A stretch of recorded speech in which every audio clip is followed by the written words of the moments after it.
بسم الله الرحمن الرحيم نحمده ونصلي على رسوله الكريم.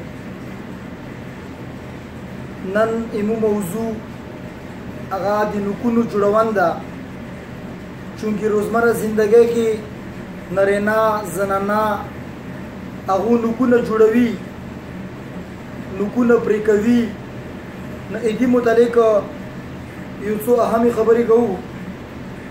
اټول اول خبره خداغه ده چې نکونه د جمعې په ورځې باندې پرې کول دا بهتر ده، نور هرې ورځې پرې کولی شي. خو خبره دغه ده چې نکونه سړی پرې کوي، نکونه کټ کوي، جمعې په ورځې کاټ کي.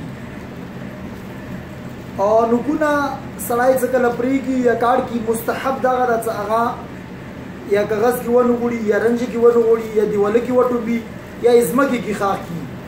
دې خول دا هم مستحب دي. غسل خانه کې یا ناپاک زوی کې نلې ته ډیرې ته کچري ولا زوی ته نکونه اچول د مکروه دي.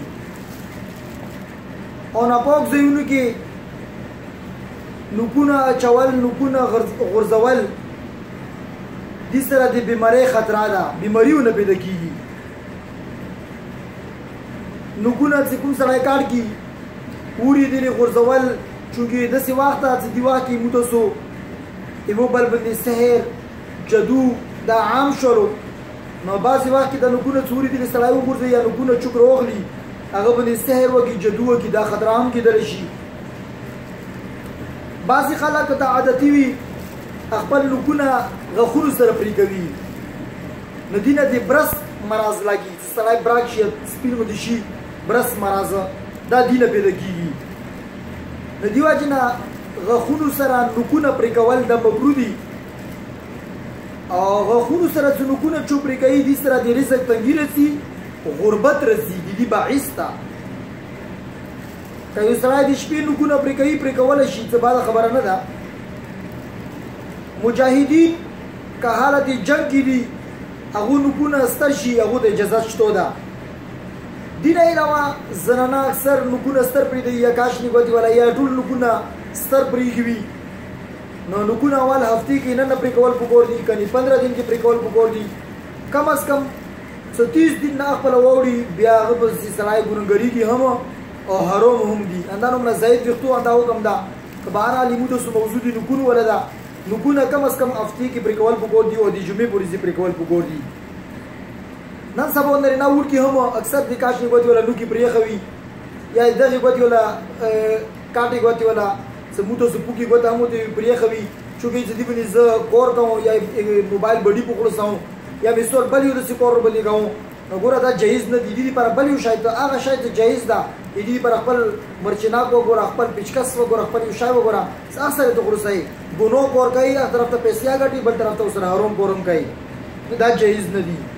اوس د نکونو پرې کولو طریقه خاص سنت طریقه داسې نه ده منقول چې سنت د نکونو پرې کولو څه طریقه ده.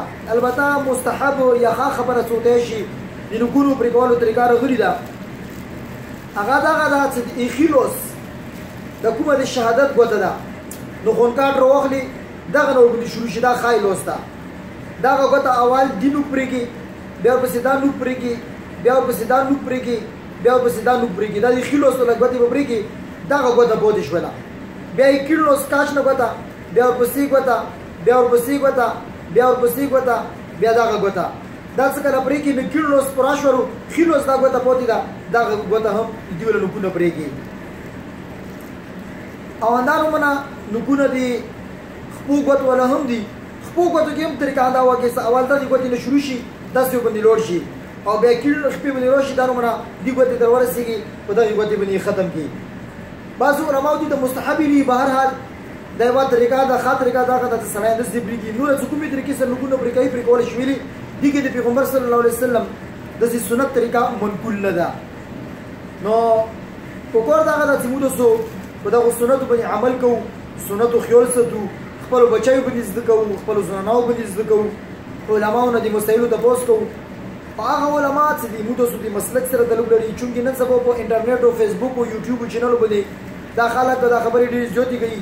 بس ګوګل نه بل څه نه معلومات راغلي، قرآن او حدیث یا د علماو اقوالو ته نه ګوري، یو خبره د پیلو کې موږ ته خلک امور باندې عمل کوي کوشش کول پکور دي چې علماو خبرې موږ ته سوور څه کم از کم هغه سنت ته جوړي وي او د علماو اقوالو ته جوړي وي یا هغه روایت څه کم از کم د هغه خبرې تایید پر روایتو سره کیږي کنه دي اکابر ور باندې اتفاق وي اجماع پر نقل کړی شوی دي علماو باندې عمل وي کم از کم دوره پرې چې موږ ته معلومات وي الله تعالی موږ ته په دا خبر باندې عمل کول توفیق نصیب کړي آمین برحمتک یا ارحم الراحمین.